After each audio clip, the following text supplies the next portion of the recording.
Yeah.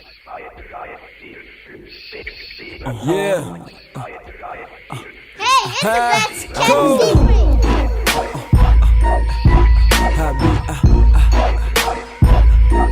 If you ain't know by now, cool. I'll be that. Hey, what's going on, people? It's your boy Butta Cool. We here at Royal Press Magazine, and this is a nice special day because I'm taking a nice special trip to a nice special place of this man's right here, place home. He called home. Talking about this guy right here. But first, we're going to introduce this guy right here. We got my man, Matt Murdoch, or we call him Hookz. How you feeling, brother? I'm good, man. I'm good. Feeling real good. Now, tell us more about yourself, Hookz. How did you get the name? And I know you got the project coming out and everything. So first, let the people know who don't know you. Let them know who Hookz is, where you from, where you come from, your bringing up, and all that. Word. So, my story a little complicated, but for those of y'all that don't know me, my name is Hookz Murdoch, YH. I got a lot of aliases, but you can call me Hookz Murdoch. I'm originally from Red Hook, Brooklyn, kind of where the alias comes in, and then it's kind of transformed over time. But I'm originally from Red Hook, Brooklyn, moved out here to Staten Island when I was maybe like 10, 11, something like that, and I just been back and forth between. So where I'm from, I like to just call it Brooklyn Shaolin. You feel me? That's you kind of got like so growing up, did you have like the Wu-Tang influence a little bit? Got the Method Man? Yeah, definitely. I draw from both. You know what I'm saying? I mean, Wu-Tang had members from Brooklyn and from Staten Island, so you know that shit is perfect balance. Now, growing up, as now you said you got Hookz from, you said it's influenced by Brooklyn and Red Hook. As it comes, you was born in Red Hook and whatnot. Yeah, so like my family got a lot of roots in Red Hook. That's where like my brothers and sisters grew up. They like 15, 16 years older than me. But yeah, that's where we came up, and like that's the first few years of my life, man. The most influential, like, you know, all them years where you really like learning shit. Grew up over there. They say the sponge years, Yeah, exactly, the sponge years. Sorry, bro. Sponge years. So it's like that's kind of where that came from. Cause even though I moved when I was still young, it's shit from that era that just never left me. What are some of the things that you can, branch off from Brooklyn? I got this from Brooklyn, I got this from Staten Island. So what are some of the things that you could, I got this from Staten, right, but I got this from Brooklyn too, so. I think, from Brooklyn, it's just, coming up in Brooklyn, you just know how to adapt. You know what I'm saying? Adapt to your environment. Because Brooklyn's so diverse, and now even more so than before. It's like, it's very diverse. So you go around, you got to know how to talk to this person and what to say to that type of person. So just learning how to adapt. Staten Island is special because it's like, when I first started really, really rapping and recording and taking shit real serious, I used to just record out of my crib, man. I'm talking like, put the mic in the closet, close the closet door. Cause I know you gotta get a little cushion and shit. Yeah, exactly. So it's like, that's to me, that's always what it's gonna represent, like the upbringing, the beginnings, the origins, you know? So now, you got this project coming out. The Adventures of Matt Murdoch. Long time coming. Your baby, your first solo project. How does it feel to finally be done with something? I don't know how long you've been working on it, but like, just tell us more about the process of making this and what inspired you for that title. Well, so I don't know how many people out there know this, but I used to be part of a group called Shire. Oh, I never knew that myself. Yeah. So that's why I'm like, I've been doing this for a while, you know what I'm saying? And coming from that group dynamic, it's real different than being a solo artist, you know what I'm saying? Real different. Very different from writing one verse to two, and then the hook, and then you got to worry about the bridge, and I feel you on that. Exactly. So it's like you go from having people to lean on to only focusing on yourself, so you get more creativity, more creative control, but you still got more responsibility. So, you know, just coming from that, the transition was a little rough, I'm not gonna lie. And then when I first became solo and I first started working on this project, I was still in college.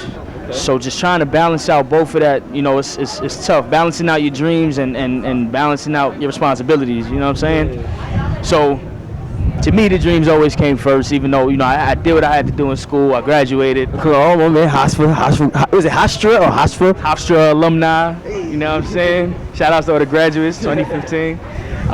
So just balancing that out. And then what inspired me with this project, I'm a big comic book fan. Like, I'm borderline geek. Okay. Borderline. We're gonna get into that too. I'm a little Marvel, DC guy myself. Yeah, definitely. So it's like that. That along with listening to Kendrick Lamar's first album, the Good Kid, Mad City album. Listening to that just kind of made me really appreciate the whole idea behind like a concept album. You know what I mean? Missing those, man. So we missing a lot of those theme projects. You know what I mean? A lot of people doesn't have any themes. They just putting stuff out, couple of singles here and there, and just give it a title. So it's good to have like a nice little dialogue to the story and whatnot. Exactly. I'm all about that cohesiveness. I feel like what separates a mixtape from a project or from an EP album, anything like that, is just that cohesiveness. I'm just trying to create I like to call it an audio graphic novel. Is what I'm trying to do. So I'm using the Daredevil character. It's my favorite superhero. Right.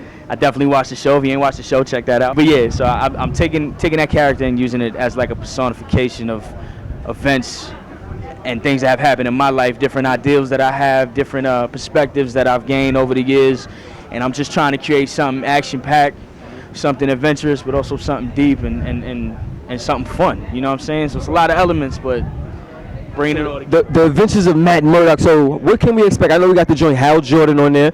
Is he going to be making a special appearance in the series of your project? Or so we got the Hal Jordan. So can you explain to people, let them know more about that single and whatnot? Yeah. So Hal Jordan, again, for those of y'all that don't know, they will though soon.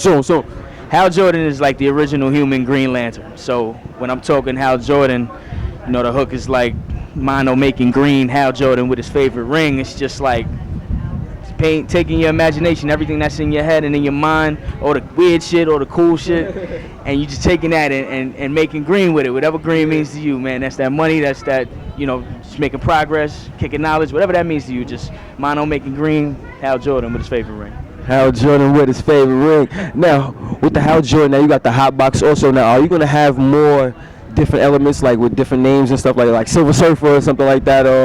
So let's give us some more insight on that. For sure. So like what I kind of wanted to do to make it a little bit more general, because not everybody follows Daredevil in particular, you know what I'm saying? So that's like the main character that I'm working with, but I got a couple different tracks that I'm working on that, you know, with the different monikers. Like you heard the Black Widow song. Black Widow. If y'all didn't hear that, y'all probably don't know me. You know what I'm saying? That's real. I got a joint that I'm working on called The Incredible Hulk. I got a joint that I'm working on, or that concept that I'm working on for like a Captain America joint. I got one that I'm thinking about. My shout out Rich Ryan, by the way, he gave me the idea for this next one, but a Punisher joint. So that one's gonna be special. So I got, you know, if you're a comic book fan, or even if you just dabble, you're gonna enjoy it, definitely. Now we got the hot box joint. I like that one. Like one, then we pass to the left. My niggas keep that fire blazing. So let us know more about that, because I know you're trying to reach different kind of crowds and whatnot. So I want to know, what's your music? Who is it going to reach? I mean, I don't like to. My biggest fear is put myself in a box. You know what I'm saying? I don't wanna be that known for one type of thing. But I also want what I do to come naturally. So if I transition into a different type of hip hop or a different type of music, I still want it to be Hookz Murdock music. You know what I'm saying? So with that being said, just fans of music, fans of creativity, people that really enjoy that. I like to turn up and do all of that too. You know what I mean? Every time Mac and the Hanging come on, you already know what it is. We Mac and Hang all day, but like it's just being relatable. You know what I'm saying? Because I've gone through shit, you know, like how everybody has. I've seen my people's locked up. I've seen, you know, a lot of shit. I also went to college, so you know what I'm saying? I'm trying to reach both ends of the spectrum. A lot of people don't have they just not granted with seeing both sides of the street side and in the school side. Know what I mean? So it's good to see, like, know what I mean, you bridge that gap and show motherfuckers that, know what I mean, us street niggas, we know about the books, you know what I mean? Because I went to college myself, you feel me? So I already know how it is, you know what I mean? And being in the hood, selling all that other shit. So it's good to know both sides, you know what I mean? So what's going to separate yourself from the other artists that's out there, you know what I mean, with your music in particular? That's a good question, man. I think about this a lot, just because, like, being original nowadays is so hard, because it's like, there's so exactly, and everybody sound like somebody, you know what I'm saying? So it's like, it's hard to be 100% original, but at the same time, I don't think I would want to be 100% original, because I've drawn from so many different great influences that they're gonna naturally be implemented into my DNA. So with that being said, I mean, what separates me, the privilege of being on both sides of the spectrum, definitely, and just trying to stay lyrical while also, again, trying to stay relatable. You know what I mean? So it's like trying to stay lyrical. I like my shit to be like, you ever watch like a movie like Knocked Up or like some shit like that where you watch it and you laugh your ass off, but you don't catch everything. Even like Friday, something you don't catch all the jokes until the second time, third time. That's how I want my verses to be. Like you don't catch everything of what I'm saying until you replay that shit. So it's like just bringing that back, man. Just bringing back the lyricism, but blending it in with that new age like way of making music. You know? But what do you think people are going to get out of this tape? A classic. Legit. I mean, I'm trying to do it right the first time, so I don't, you know, you don't have any other chances but the first time to make a first impression. You feel me? And I've made tapes. I made 2 tapes when I was with the group, and that whole process was some of the best times of my life. So just doing it on a dolly tip, doing it by myself, it's like I want to do it right. I'm pressuring myself to do it right. Like I've been working on this project for over a year, just quietly, and now it's starting to come to the light. And then so I just want to do it right, man. A classic. I'm trying to drop an underground classic that, you know, I set the bar high for myself, so I just gotta improve, you know, get better. I wonder what's going to be different. So hold up, is this going to be different from you being in the group, like your style and, you know what I mean? Absolutely. Just because when I was in the group, I would say my main job was to kill everything, and that's not and not even to sound like, you know, not to sound like I'm full of myself or nothing, but my main job was just to be the one to come in and wow people with the verses. You know what I'm saying? Like my man Cheese, he used to write the hooks, most of the hooks. We shared the responsibility, but he wrote a lot of them because he was just real good at it. AR was the AR-15, shout out AR-15, the Villains Camp. He was the one that, you know, he had the style, he had the swagger like, you know, like no other. So it's like just the balance of the 3. I was the one that when the Hookz verse came on, it was like, what the hell is he gonna say? So going from being that anchor to being, you know, just everything on the track and like learning how to write songs properly, learning how to write shit that'll have that balance of what I'm looking for. So yeah, it's definitely gonna be real different. All right. Can we expect any collabs on this project here? Yeah, for sure. I want to put them all out there, but I got one record that I'm working on. I haven't found the right beat yet, but I already got the concept in mind. I'm gonna call it the Sinister Six. Sinister Six. The Sinister Six. And basically that shit is gonna be like, yeah, that's gonna be like the Underground 1 Train, but just hotter. I'm just trying to get 5 of the illest MCs that I could think of. That's crazy. To be on that, and then in turn, I'm gonna take that track, and that's probably gonna be something that's gonna go on all the rest of the tapes. So that's just gonna be like a series in itself. So trust me. And then I have a concept in mind, not to reveal too much yet, but I got my whole concept in mind just to draw it all together. My intro, interlude, and outro are gonna be like a continuing story. Roy Press Magazine, this is Butta Cool, the Cool Corner. We got my man Hookz, part 2 coming up soon. Cool. 2. I'm serious about my shit. Fool me once, then it's shame on you. Fool me twice, well it's shame on me. But fool me 3 times, and now I'm finna put my name on you. So how the fuck you with the way? If you know it, sing it. Let's get it. Hey, how do I even start this? She heartless like villains in Kingdom Hearts is. Regardless, probably should have been cautious. Even if she was the one I thought I'd never part with. She tell me, baby, these bumps in the road be harmless. Slam the foot on the gas, that's when I felt cautious. She picked me up and dropped me on some Kingdom Hearts shit. Emotional roller coaster got me feeling nauseous. Hard shit, just another classic story out. Powerful pussy, the allure is strong enough to cuff. I was the Kurt Cobain to her Courtney Love. Except in our case, she was the one to point the snow. Bang. Apologies for all the gory stuff. But Mr. Voorhees, can you make this? Alright, we back here with my man Hookz Murdoch, aka Matt Murdoch, aka YH, aka Style Now is Hope, aka your mama's favorite rapper. But now we out here just magging, got the nice beautiful scenery of New York City in our background, know what I mean? So now we in your town. Know what I mean? This is a nice little good scenery. You get your writing out here. You can do a lot out here, man. So But first, so that we was talking more about your project and whatnot. You got the Sinister Six coming out, and also you got that in the works. So let us know more about like your 2G. That's the label and whatnot. You got Rich Ryan and whatnot. So let us know more what y'all do in the community and everything. Absolutely. So 2G, been around for a lot longer than people realize, but we had to revamp and just do a whole overhaul of the roster and everything like that. But 2G Entertainment stands for God Given Entertainment. Okay. And yeah, man, we try to keep a real family oriented vibe with everything that we do. So when we put on showcases, we try to do it for the artists. You know what I'm saying? Like the showcases that we put on, they haven't been. It's not one of those, you give me $100, I give you 10 tickets type shit. Yeah. It's more just along the lines of if you show up, you promo a little bit, and you show up and put on a show, we got everything else covered type shit. Because it's just, being an artist myself, I understand what it's like, trying to book shows and people trying to jip you and shit. So with that being said, we try to bring the family vibe to everything that we do. And as far as in the community, we have a lot of events that we're planning on coming. We're working on.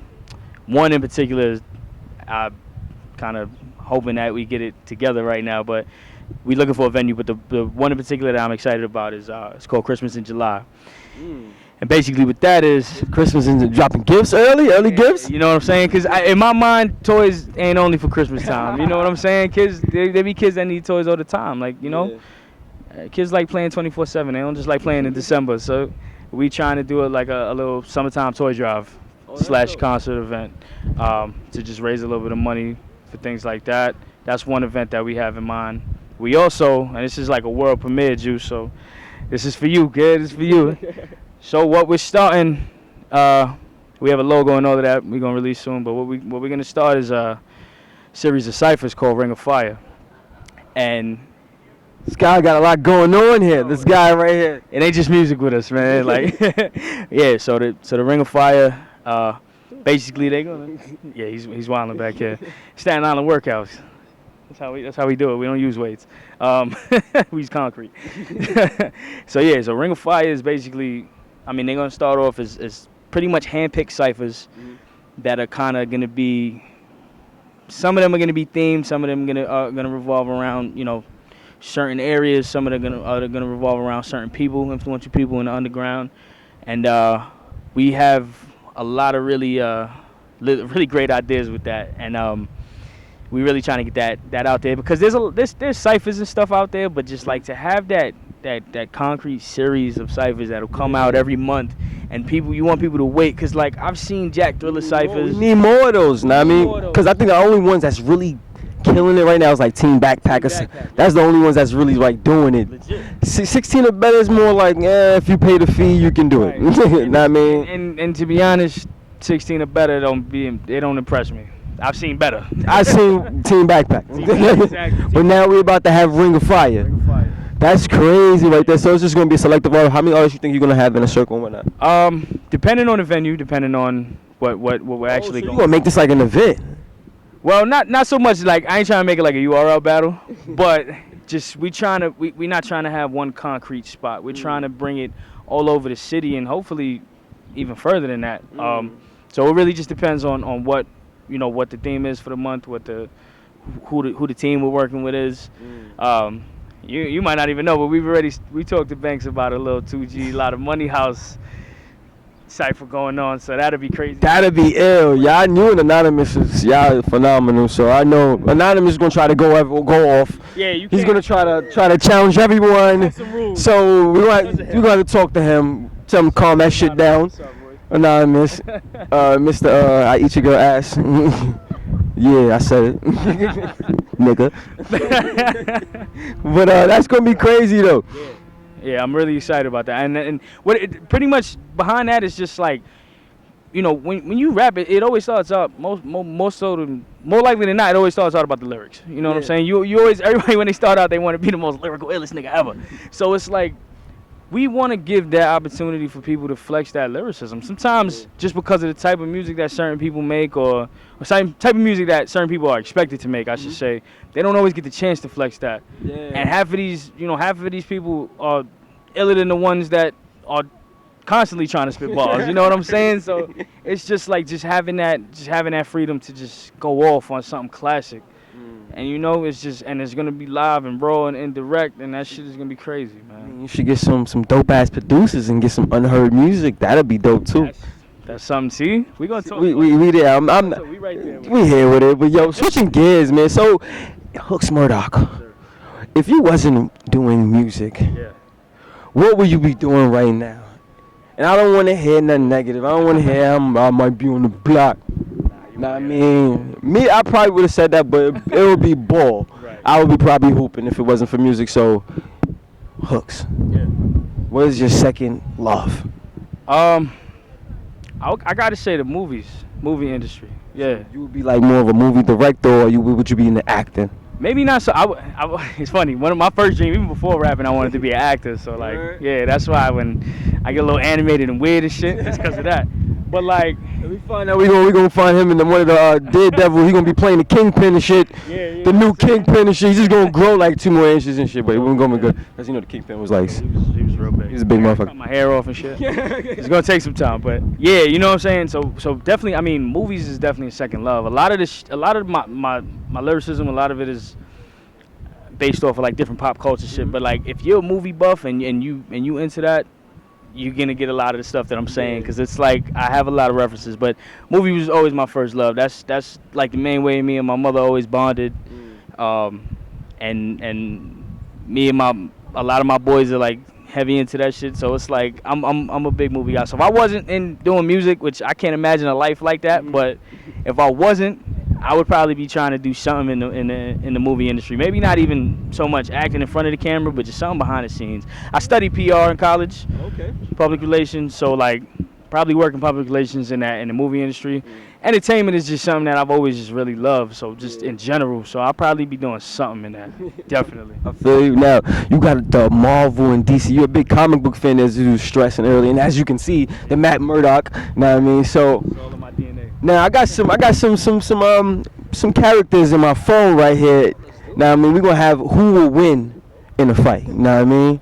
So I need your opinion on why would you think this comic book superhero or supervillain It's my favorite game. will win? I'm just saying. I had to do my research. So in a fight between Daredevil and Joker, who will win that fight, and why? I'm biased, but I'm gonna try to be unbiased in this one. I mean, hand-to-hand combat, hands down, Daredevil got that. So if Joker lets him get close, it's over. But if he lets him get close, it's the big. Joker always got a trick up his sleeve. He always got an ace in the hole. So that's a tough one. I'd probably say Daredevil eventually, but it wouldn't be easy. They both don't have no powers. That's why I picked both of them now. I mean, they both don't really have no powers. So. Definitely, and they use that intellect. You know what I'm saying? Like more. I mean, Daredevil be busting ass too, but like he used that intelligence. So it's like, but Joker's one of the smartest like villains. Now we got Deadshot and Bullseye. Alright?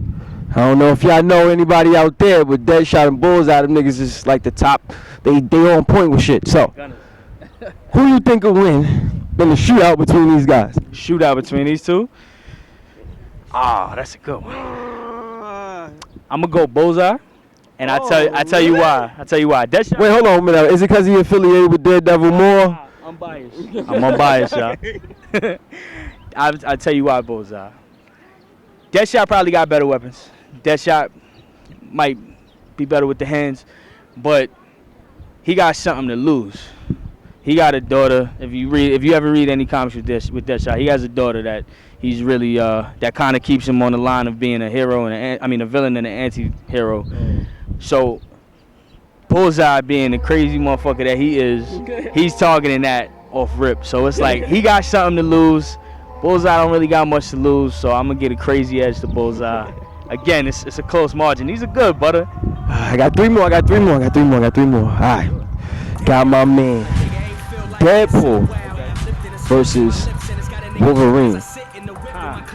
That's a good one too. They both got the healing factor. Yeah, so it's not me. Oh, that's hard. they fought before too in the comic books. I'm gonna actually say Deadpool. I'm gonna go Deadpool with that one. But And Wolf, damn. Wolf's my man too. no, I love the Wolverine. Like he's that badass dude. But like, I'm gonna go Deadpool just because if you look at Deadpool's resume, and it's again if you into the comic books and shit, you would know he's gone toe to toe with like the best hand-to-hand combat dudes in it, and he's beating like some of the big bosses dolly. Like he's taking on Galactus by himself and won. So I'm like, I gotta read that one. nah, that's crazy. So it's like that one is crazy, and his, not a lot of people know that, but his healing factor is actually quicker than Wolverine's. Oh. Yeah. So I remember like I don't die. Look, when he shot himself. And yeah, that's legit. Like they crazy. They both some crazy motherfuckers. Wolverine will cut his ass up definitely, but like Deadpool's healing factor. Like Deadpool could survive in space, type shit.